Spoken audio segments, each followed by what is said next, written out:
jsme vstali, abychom vzdali úctu a vědomí vážnosti té chvíli, která nyní nastává. Chcete si slíbit lásku, úctu a věrnost, chcete uzavřít manželství, no toto rozhodnutí jsme spolu s vámi všichni zde, stojíme za vámi a musíme za vás. Milí Michaeli, ano, rozhodli jste se uzavřít manželství. Dám se vás před církví a před Bohem. Je toto vaše rozhodnutí svobodné a upřímné. Chcete si slíbit lásku, úctu a věrnost. Dám se vás před církví a před Bohem. Zavazujete se k tomu opravdu na celý život. Ano. Přijali jste dar na boží díle stvoření. Dám se vás před církví a před Bohem. Přijmete děti od Boha ochotně a budete je vychovávat podle božího zákona. Potvrďte toto své rozhodnutí podání a slavnosti.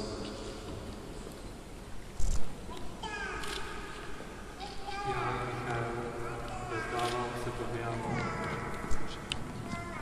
přijímám tě za manželku. Slibuji, že ti zachovám lásku, úctu a věrnost, že ti nikdy neopustím, že s tebou ponesu všechno dobré i zlé, až do smrti. K tomu, ať mi pomáhá Bůh. Amen. Já ano, odevzdávám se tobě Michaeli a přijímám tě za manžela. Slibuji, že ti zachovám lásku, úctu a věrnost, že ti nikdy neopustím a že s tebou ponesu všechno dobré i zlé, až do smrti. K tomu, ať mi pomáhá Bůh. Amen.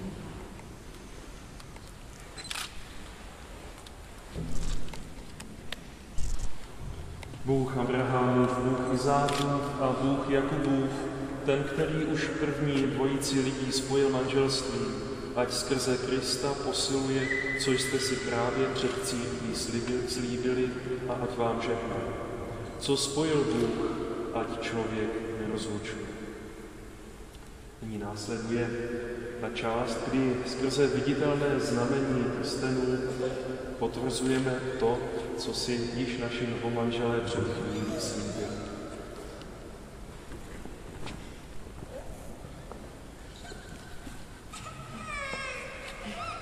Prosíme tě, Pane, že v lásce těchto svých služebníků, ať nikdy nepřestane a dej, ať jejich věrnost jim neustále připomínají tyto prsteny skrze Krista, našeho Pána.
lásky, kterou si Michael a Anna před chvílí slíbili.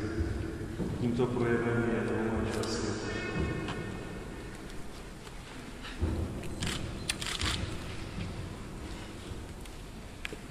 A nyní my všichni, sestry a bratři, milí přátelé, chceme prosit za naše novomanžele. Společně volejme, Pane, smiluj se. Prosme Pána za služebníky Boží Michaela a Anna. Pane, smiluj se. Prosme za jejich víru, naději a lásku. Pane, smiluj se. Prosme za jejich zdraví a štěstí, za jejich trpělivost v soužení. Pane, smiluj se. Prosme za jejich rodiče a za všechny, kteří je na život připravovali. Pane, smiluj se. Prosme Pána za všechny, kdo žijí v manželství, za naše rodiny a děti. Pane, smiluj se. Prosme Pána za spravedlnost a mír na celém světě. Pane, smiluj se. Prosme za ty, kdo trpí. Prosme za ty, kdo jsou opuštěni. Pane, smiluj se. Prosme Pána za naše příbuzné a přátele a za všechny, kteří dnes v tuto chvíli s námi zde nemohou být. Pane, smiluj se. Modleme se za tyto manžele spojené posvátnou smlouvou a tím dál. A nyní my všichni ve chvíli ticha, ve chvíli tiché modlitby, každý z nás Michaelovi a Aně věnujeme chvíli modlitby.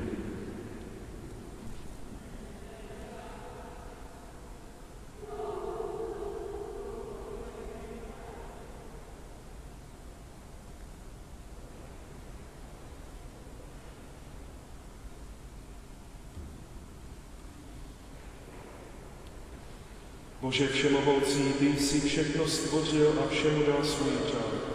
A k svému obrazu si učinil člověka jako muže a ženu. V ženě si dal muži nerozlučnou pomocnici, takže už nejsou dva, ale jedno tělo a jedna duše. A učíš nás, že co jsi spojil, člověk nemá právo rozloučit. Bože svatý, ty jsi spojení muže a ženy posvětil a učinil z něho veliké tajemství, neboť manželství je obrazem jednoty tvého Krista a církve. Bože, z tvé vůle se žena od počátku stvoření spojuje s mužem a ty jejich společenství naplňuješ svým požehnáním, o něž je nepřipravil ani prvotní hřích, ani vody potoky. Shlédni milostivě na své služebníky Michaela a Annu, kteří své životy spojují v manželství a prosí o tvou ochranu a požehnání. Vlej do jejich duše milost svého svatého ducha a naplň jejich srdce svou láskou, aby navždy zůstali věrní svému vzájemnému snu. Své služebnici Aně dej lásku a mírnost, ať žije podle příkladu svatých žen, o kterých čteme v knihách písma. Svému služebníku Michaelovi dej, ať má ke své ženě důvěru a úctu, ať ji vždycky miluje, jako Kristus miluje svou církev. A oba ať nikdy nezapomenou, že si je společně povolal do svého království. Upevní je ve víře, ať jsou věrní tobě i sobě navzájem, ať žijí podle evangelia a vydávají všem svědectví o Kristu. Dej, ať dobře vychovají své děti a dočkají se na jejich radosti. Dej, ať spolu žijí šťastně, dopřeji jim dlouhá léta a nakonec život věčný skrze Krista, našeho Pána. Blížíme se k úplnému závěru dnešní slavnosti a ještě než vám udělím závěrečné požehnání, tak bych jenom v krátkosti řekl, co bude následovat. Nyní, po tom závěrečném požehnání, budeme spolu s novomanželi a svědky podepsat na boční oltář vše, co je třeba podepsat po uzavření manželství. A Michale s Anou vás prosím, abyste jim udělali špalír prostřed kostela, abychom je mohli opravdově v radosti doprovodit na jejich první společné cestě. Požehnání všemohoucího Boha, Otce i Syna i Ducha Svatého, ať na vás sestoupí a zůstane s vámi na věky věků.